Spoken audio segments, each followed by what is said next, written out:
गोंदिया जिल्ह्यात लाचलुचपत प्रतिबंधक विभागाच्या पथकानं मोठी कारवाई केली। सडक अर्जुनी नगरपंचायतीचे नगराध्यक्ष, नायब तहसीलदार यांच्यासह 6 जणांना लाच घेताना रंगेहात अटक करण्यात आली। विशेष म्हणजे गोंदिया जिल्ह्यात आठवड्याभरात महसूल विभागाचे अधिकारी आणि लोकप्रतिनिधी यांनी लाच घेतल्याची ही दुसरी घटना आहे। लाचलुचपत प्रतिबंधक विभागाच्या पथकानं गोंदिया जिल्ह्यात एकाच आठवड्यात 2 मोठ्या कारवाया केल्या। गोंदियाच्या सडक अर्जुनी नगरपंचायतीच्या नगराध्यक्ष आणि मुख्य कार्यकारी पदाचा अतिरिक्त पदभार सांभाळणारे नायब तहसीलदार आणि इतर 4 जणांना लाच घेताना रंगेहात अटक करण्यात आली। विशेष म्हणजे गोंदियातील गोरेगाव इथं 7 मे रोजी एसीबीनं तहसीलदार, नायब तहसीलदार आणि इतर एका व्यक्तीला रंगेहात अटक केली होती। त्यानंतर आठवड्याभरातच महसूल विभागाची ही मोठी कारवाई आहे। सडक अर्जुनी इथे केलेल्या या कारवाईत तक्रारदाराचा मुलगा हा कंत्राटदार आहे।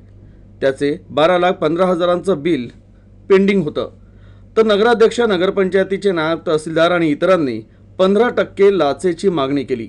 मात्र तक्रारदारानं याबाबत एसीबीकडे तक्रार केली। त्यानंतर एसीबीच्या पथकानं सापळा रचून कारवाई केली आणि 6 आरोपींना रंगेहात पकडलं। या कारवाईत नगराध्यक्ष तेजराम मडावी, नायब तहसीलदार शरद हलमारे, अश्लेष अंबादे, नगरसेवक महेंद्र वंजारी, शुभम एरणे अशी अटकेतील आरोपींची नावं आहे।